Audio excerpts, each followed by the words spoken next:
২ বছর আগে যেমন ভাবা যেত না, ২ বছর পরে এআই ছাড়া কাজকর্ম ভাবা সম্ভব কিনা? আমার মনে হয় না। আম আমার আমার মনে হয় যে আমরা এখন যেভাবে কাজ করি, আ এটা নট জাস্ট সফটওয়্যার সেক্টরে, টেকনোলজি সেক্টরে, এটা মিডিয়া বলেন, এডুকেশন বলেন, হেলথ কেয়ারে বলেন। আমার মনে হয় এআই এর যে সর্ট অফ আ স্প্রেডটা হবে, ওটা খুবই ড্রামাটিক্যালি হবে আর খুবই আম মানে ট্রান্সফরমেটিভ হবে।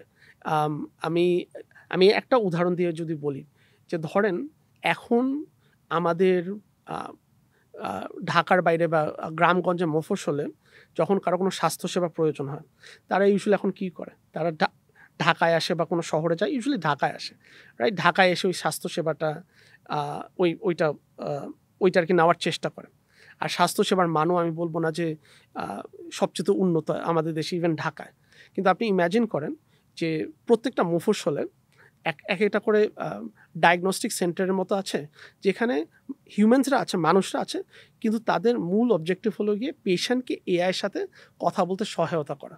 আর এটা দেখা গিয়েছে যে এখন একটা এআই আপনার একটা নরমাল ডক্টরের থেকে 90% of the time better suggestion দেয়। এখন ২০২৫ সালে। আপনি ২ বছর পর চিন্তা করে দেখেন, এটা 90% নিশ্চয়ই ১০০% এ চলে যাবে।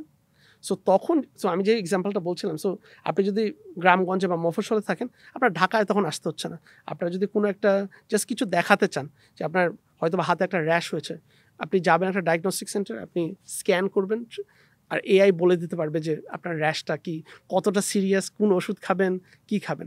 চিন্তা করেন দেখেন স্বাস্থ্যসেবার পার্সপেক্টিভে কতটা আ মাইল ফলকের মতো একটা আসবে, যে আপনার ঢাকায় আসতে হচ্ছে না। আপনি আপনার ওই যেখানে থাকেন ওখানেই বসে করতে পারছেন। আর এই জিনিসটা আপনার প্রতিটা সেক্টরে খুবই বড় আকারে আমার মনে হয় ফলটা নিবে। আর আই থিংক বাংলাদেশের আনফরচুনেটলি বলব যে এখন একটু পিছিয়ে আছে।